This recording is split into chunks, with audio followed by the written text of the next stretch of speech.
to where it's supposed to be. So in the temperature, it was the muscles, it was the sweat glands, it was the things that control vasodilation, vasoconstriction. Those were the effectors.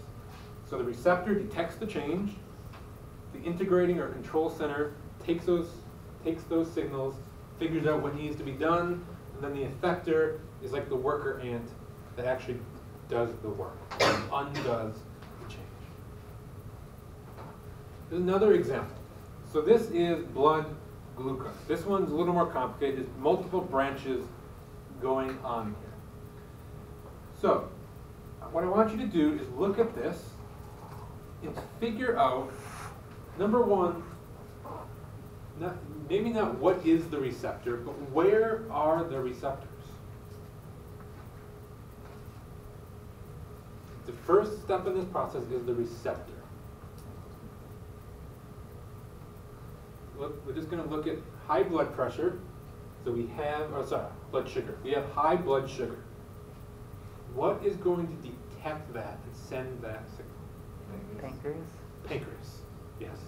So here, the high blood sugar, it says, goes into the pancreas. The pancreas has receptors. The pancreas itself is not the receptor. The receptors are in the pancreas. If you have high blood sugar, your pancreas is going to detect that. Your pancreas is also, though, the control center. So it's going to figure out, I have high blood sugar. To do that, I'm going to generate insulin.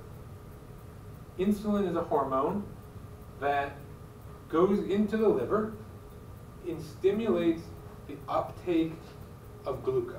It takes glucose out of your blood and puts it into a different form called glycogen. It's the storage form of glucose. And most of that glycogen is stored in your liver. And so your pancreas detected high blood sugar, made insulin, which went to the liver, and then the liver was essentially your effector. If you take glucose out of the bloodstream, now all of a sudden you have lower blood sugar. Insulin, at a lesser level, can also cause cells in your tissue to use up glucose. It tells them, I don't care what you do with it, just use it up, get rid of it. If you have low blood sugar, your pancreas also detects that, but it has a different response. Now it makes a hormone called glucagon, which goes into the liver and takes glycogen and breaks it back down into glucose. So now you made that glucose, now it comes up and it raises the blood sugar. So your pancreas can control negative feedback in both directions, right? If you have high blood sugar, it says take the glucose out of the blood, make glycogen. If you have low blood sugar, then it can say take glycogen, make glucose. So the extra glucose gets stored in your liver. Your pancreas sort of controls how much goes in, how much comes out. Does that make sense? There's also positive feedback loops, though. So our body has mechanism after mechanism after mechanism to keep things from changing. It wants to prevent changes. But in certain circumstances, we need drastic effects. We want to get away from the normal. We need to get far away from the normal. A positive feedback signal causes a rapid change, a very quick change, and a very strong change. It's a self-amplifying cycle. It makes a little bit of signal, and when a little bit of signal is detected, it makes more signal, and then more signal, and more signal, and more signal. And it keeps getting bigger and bigger and bigger until something steps in and cuts it off. So this leads to a change. So it's initial change, and it continues to go the other way. Negative feedback is initial change, and it brings it back. Positive feedback is initial change, and then it takes it further that way. These are things that where we either need a very quick response or we need a very strong response. Childbirth was an example we're going to use. We need a very, very strong response there. Blood clotting, not only do we need a strong response, but we need a very fast response. If I cut myself and it takes 2 hours for that blood to even start clotting, that's not going to work very well. As soon as I get the smallest little blood clot, now everything starts sticking to it. And that blood clot goes from small to big very, very quickly. We'll see the same thing in nerve signals. Just a little bit of electrical current and it gets magnified. It turns into this big old wave. But remember, our body is based on maintaining homeostasis. If we get too far from that, too long, we can die. Fever is an example of that. If we get sick, our body purposely raises the temperature because we are better able to deal with a higher body temperature for a short period of time than whatever it is that's infecting us, bacteria or the virus. A small change in temperature has a big effect on them.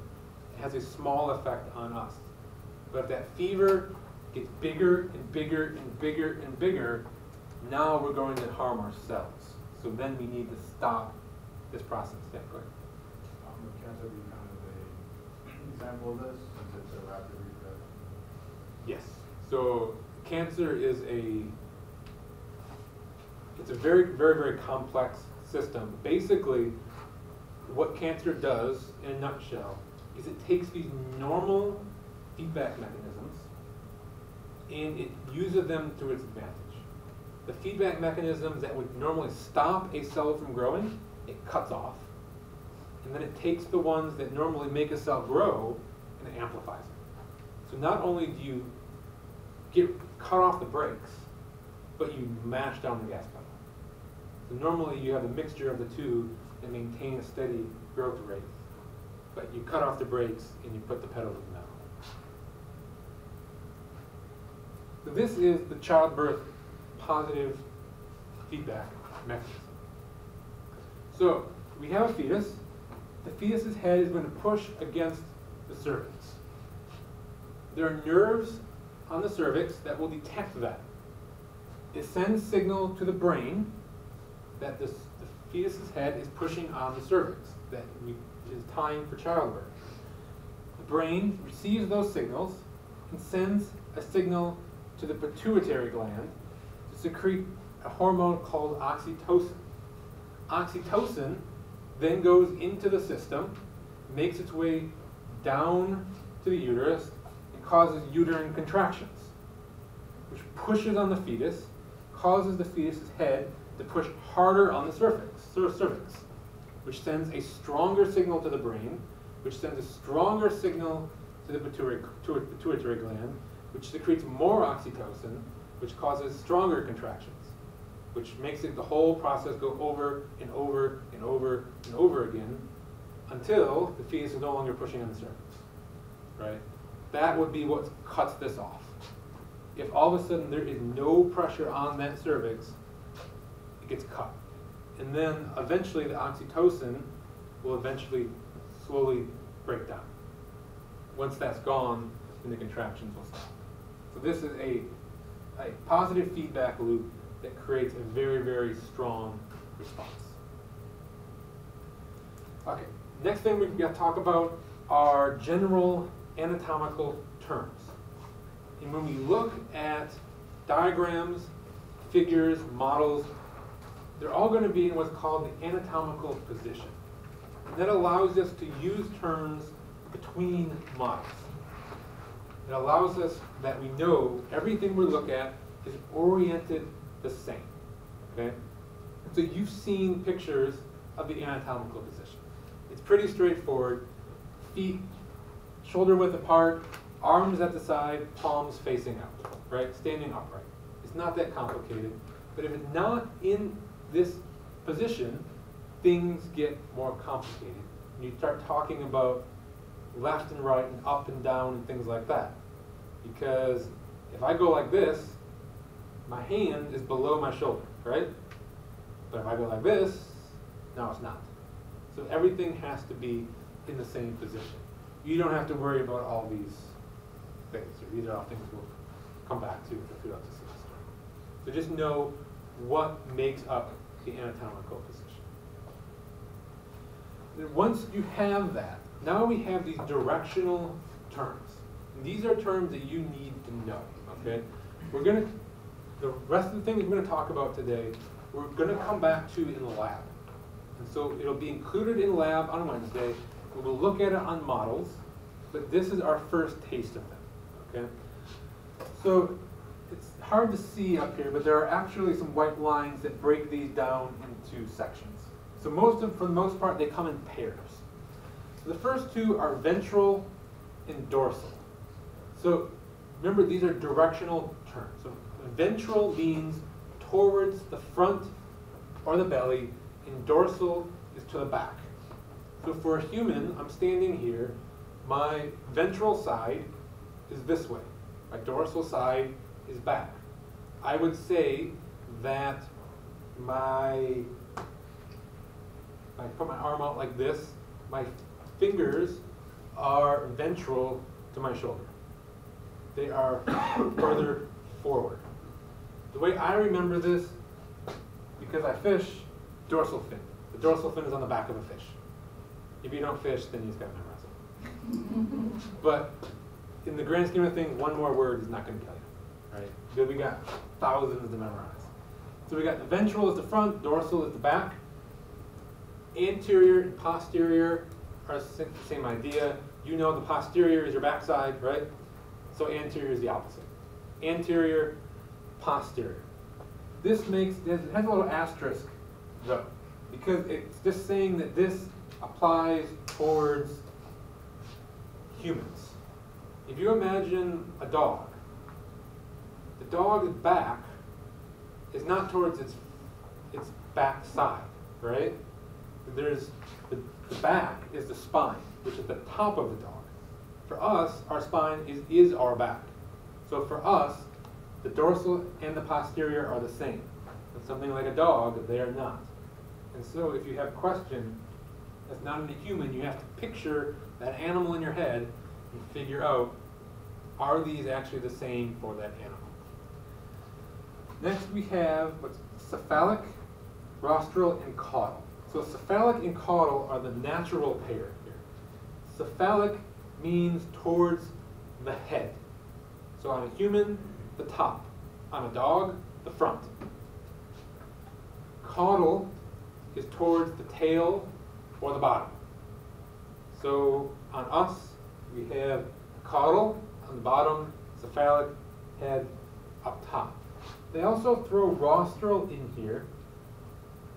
On the surface, it doesn't seem to make sense or belong with these. Because we're talking cephalic, head, and caudal on the bottom, but it says rostral is toward the forehead or nose. So this is an entirely different direction than this, right? So why did they include rostral with those two?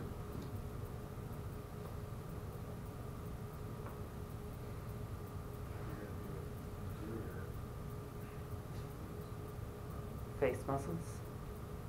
Think about a dog. So on a dog, towards the nose is towards the front, or is towards the head. But on us, towards the nose is a different direction, right? It's the x-axis, whereas the head and the feet are on the y-axis. So it depends on how things are oriented. For us, rostral is just going to mean more or less in terms of the head towards the face. And it doesn't necessarily connect very well with cephalic and caudal. Superior and inferior is just above and below. So my head is superior to my feet. My legs are inferior to my chest. It's a comparison term. You compare two different things together. We have medial and lateral. So it's medial, it says it's toward the median plane. Median plane is if you cut me directly in half, up and down. Divide me into left and right parts. Okay? That is the median plane. And so medial means closer to the center. and lateral is further away from the center. My arm, or my shoulder, is lateral compared to my heart. And I think you get it, right? Lateral is further away from the center than whatever you're comparing it to. The thing that's closer, my heart, is medial compared to my shoulder. Then we have proximal and distal. These apply to appendages, arms, legs, things like that.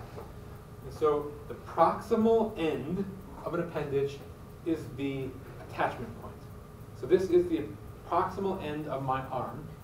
This is the distal end of my arm.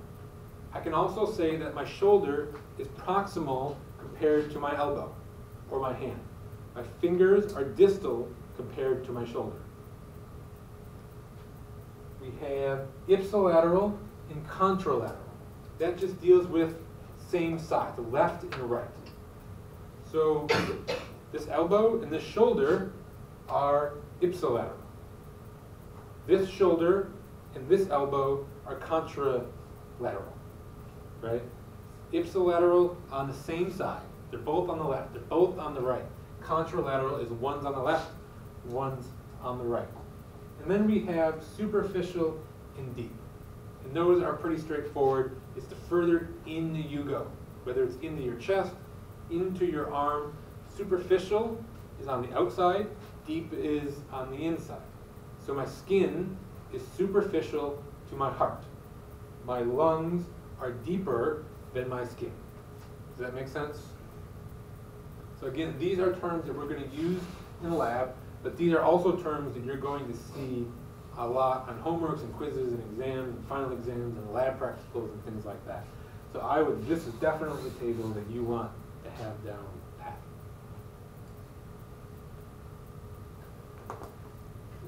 We also cut things in different planes. So a plane is a direction that you look at. So you have the x-axis is a plane, the y-axis is a plane. So if you take a person and you cut it horizontally, that's going to be called a transverse plane. If you cut it vertically, that is the sagittal plane. If that cut is right down the middle, what we'll see in lab is called a mid-sagittal plane. Middle sagittal plane. Whereas if you cut off-center, it's still up and down, but it's off-center, that's parasagittal. We can also cut this way, in the front and back. So transverse cut in the top and bottom, sagittal cut left and right, frontal plane cuts front and back. There's also an oblique plane, which is anything that doesn't match these. It's essentially a diagonal cut. Okay, so you've got sagittal, left and right, transverse, top and bottom, frontal, front and back, anything else is some sort of variation of an oblique plane or an oblique cut. So this is an example of what we call a sagittal section. So a section is what you see once you cut something along that plane. So this is a pelvis shown with a sagittal section. So it was cut vertically, so all you're seeing is half. If I was standing here, so you cut me like this, you would be seeing my left pelvis, right? Frontal section, if I was standing here and you cut me right down the center, you would cut off a lot of my head, but you would also cut off a good chunk of my chest. And so you would then see the lungs and the heart. A transverse section is a transverse section of a head. And so you just go cut like this. This is generally what you see in like a CT scan or MRI. They take a lot of transverse sections. They take very, very small steps, which they can then put together to make a 3D image. And so transverse section is essentially looking from the top. Cut something and you look from the top. Okay. Next we have body regions. There are more regions here than you are responsible for. You are responsible for the ones that are in our lab manual. There's a diagram almost exactly like this in your lab manual, but it does not have all of these. It has most of them, but not all of them. So whichever ones we go over in the lab will be the ones that you are responsible for. Okay? So I'm not going to spend too much time on these regions today. This is much better handled in our lab on Wednesday. But you're going to want this and a lot of our other slides, I think, to refer to on Wednesday to do your lab. You're going to be doing a worksheet in the lab, and you're going to want to look up things because you probably won't know them already. You're going to be able to look at your notes, be able to look at your textbook, whatever you have to work with, to look up these things. So everything that you need on that body region section of the lab is included in this image. Then we have body cavities. Luckily, there aren't nearly as many body cavities as there are regions. And so there are a couple major, or I guess 3 major cavities, and then there are kind of sub-cavities. So we have the cranial cavity. A cavity is essentially an empty space. It's an empty space where organs can live. So in our cranial cavity, that's just the space in my head where the brain exists. Remember, a cavity is just an empty space. Connected to the cranial cavity is the vertebral canal. Spinal cord, basically, right? It's what the spinal cord runs through. There has to be a hole running down your spine. I mean, we've all seen pictures of vertebrae, right? Right in the center, there's just a big hole. That is the vertebral canal. Then up here we have the thoracic cavity, which is the top. And then in that thoracic cavity, we have pleural cavity, which is your heart. It's the cavity that your lungs. Your lungs are in pleural cavity. Your heart is in the pericardial cavity.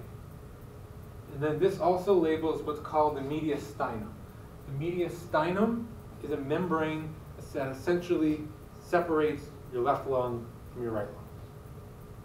Okay. And so the mediastinum itself is not a cavity, but it sort of separates one cavity from another. So the thoracic cavity is the upper cavity. It's the cavity above your diaphragm. The diaphragm is at the very bottom of your lungs. It's essentially the muscle that controls the expansion and contraction of your lungs. But it also is the divider between the thoracic cavity, which contains the pleural and pericardial cavities, and the abdominal pelvic cavity, which is the area below your diaphragm. So your abdominal pelvic cavity contains the abdominal cavity and the pelvic cavity. Take the two together, stick the words together, abdominal pelvic, right? So abdominal cavity is basically your diaphragm down to almost the very bottom. And then you have a pelvic cavity down at the very bottom. So we're not going to go over this table, but I left it in there because I think it might be useful to you on the lab on Wednesday.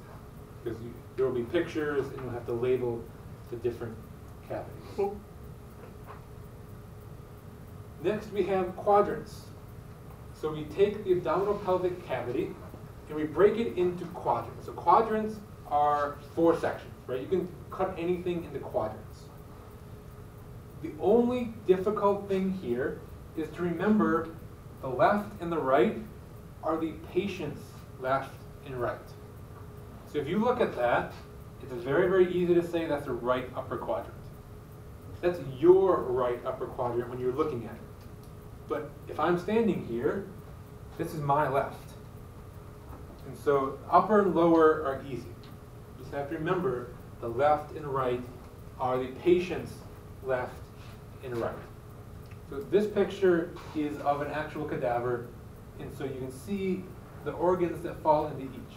They're not labeled though, and number one, in real life, things aren't as easy to differentiate as they are in a drawing. And number two, this is processed. So it's even harder to tell one thing from another. So we're going to go to a drawing. Much easier, right?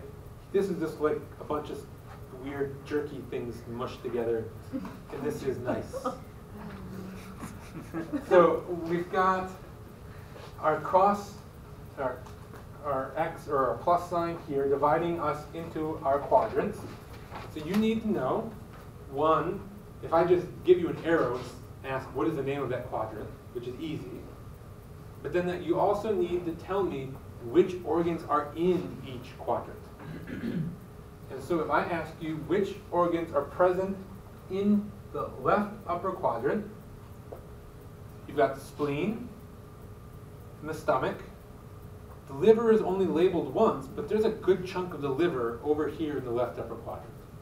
And so the liver would also be in the left upper quadrant. In the right, we have a lot of the liver, gallbladder, pancreas, and then there's down here we have the transverse colon. Transverse colon goes sideways, and it is above the cutoff between upper and lower. So the transverse colon is in both the right upper and the left upper. Down below we get essentially just the intestines. And so in the left lower, we have the descending colon, the sigmoid colon, and then part of the small intestine.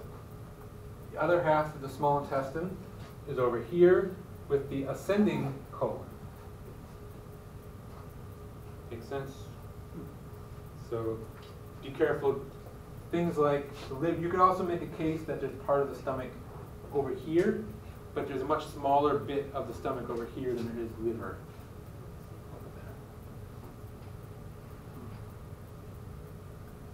Last slide. We're not going to go home now. Don't party yet. We have the membranes. Okay, so a lot of organs, a lot of cavities are lined by what are called serous membranes. And so what I want you to do to picture what these membranes are is imagine a water balloon. You take a fist and you push your hand down into that water balloon.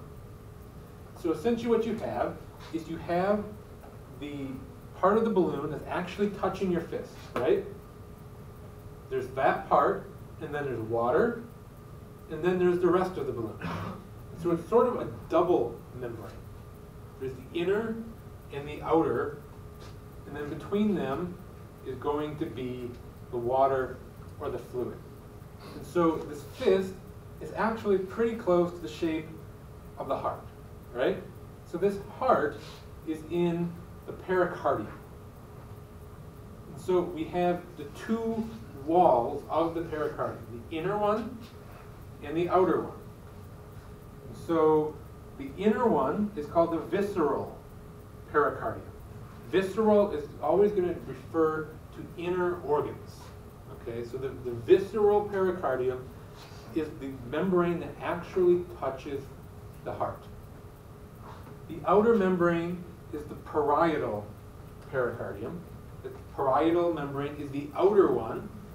And then in the gap between is the pericardial cavity that's filled with serous fluid, mostly water.